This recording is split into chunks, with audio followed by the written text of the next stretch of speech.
Hey everyone, Archie here. Today I'm going to make the great British classic steak and kidney pie.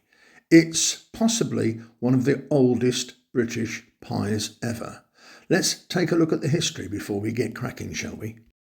The first published recipe for the combination of steak and kidney was in 1859 in Mrs. Beeton's household management.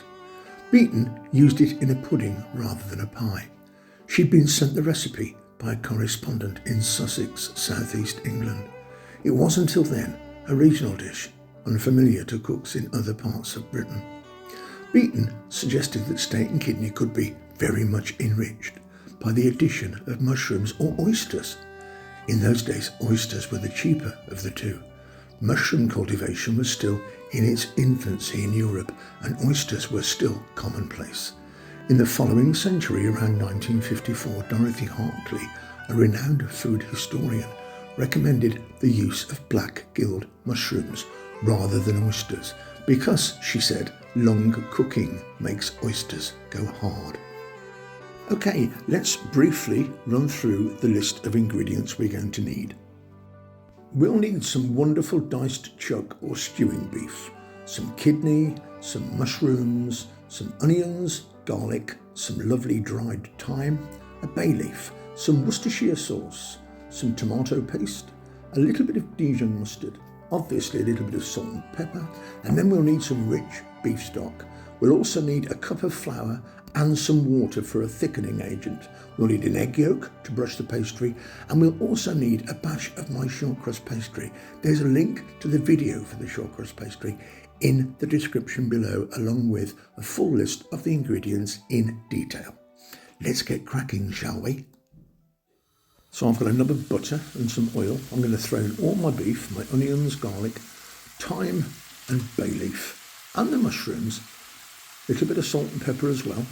I'm literally then going to stand there for about 10 minutes and stir fry the contents of the pan until everything changes colour.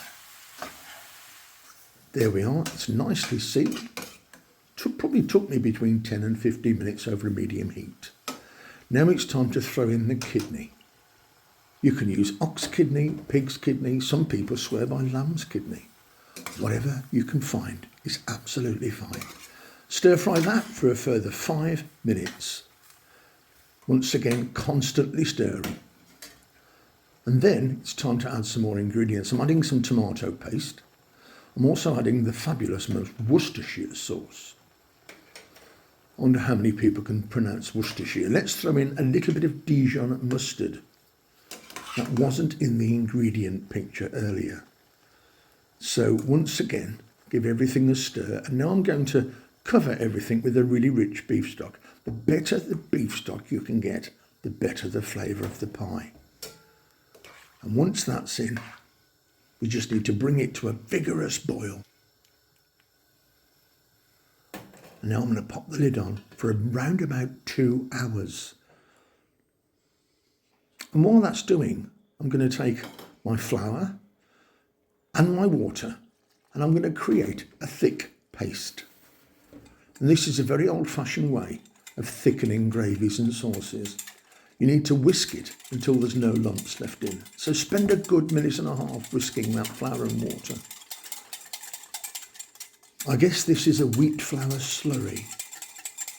Okay, after 2 hours, let's have a look to see how tender the meat is.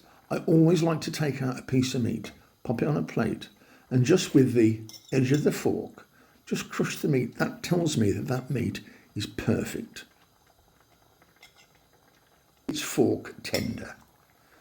Okay, time to thicken the fabulous steak and kidney.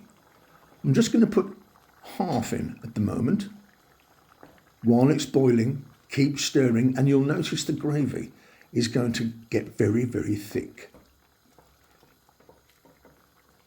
It needs to be reasonably thick because obviously when we're making the pie, we don't want it to boil over while the pastry's cooking.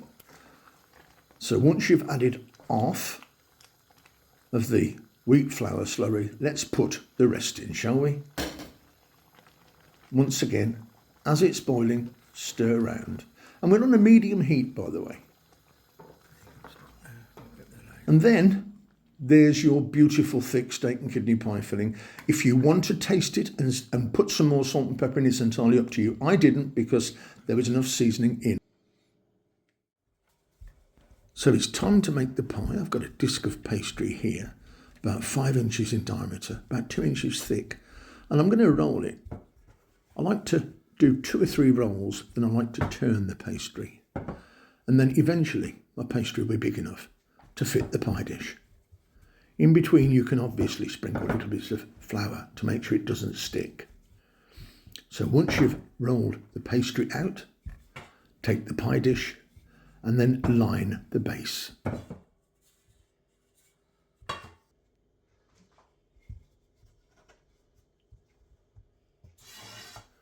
Okay, it's a non-stick pie dish I'm using. Just place it in the base and just gently press it around the pie dish so that the pastry reaches the bottom. And then I'm just going to trim my surplus pastry from round the side of the dish. And because the dish is a funny shape, it's a bit awkward, but we got there eventually. Let's now completely fill it with our cooled steak and kidney pie filling. And you can see how it's solidified. Once it's full, I'm going to brush the edges with a little bit of water.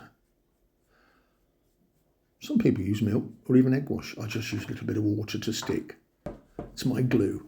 Now I've got another disc of pastry, similar in size to the base. And I'm going to roll that out once again, a couple of rolls. And then I like to move it around. A little bit of extra flour. That's it. Absolutely spot on. Surely it must be time to top that pie now. Pop the lid on the pie, gently press it down, and then just trim off the surplus pastry. I'm just going to use a finger crimp design for the outside of the pie. Very old-fashioned, very simple. Of course, there's lots of other ways you can do it. I'm just getting my 2 thumbs and pushing the pastry towards each other. And it just looks like an old-fashioned, what I call storybook pastry. I'm just going to pop a couple of leaves on there for decoration. And that's our pie. All we need to do now, of course, is brush it with an egg yolk or 2. And the richer your egg yolk, the browner your pastry is going to be. It's going to be lovely and golden brown when it comes out. I'm going to throw a little bit of salt and pepper on top from the pepper mill, and the salt mill just gives it a little bit of a wonderful appearance when it comes out the oven. In the oven for around about 45 minutes, and look at that, it's absolutely perfect. It's the pie we all want to take out of the oven. That is a fabulous family, a very big family, steak and kidney pie, everybody. And there it is. I've cut it in half so you can see the chunks of meat and kidney oozing out in the rich gravy. It really is a sensational steak and kidney pie.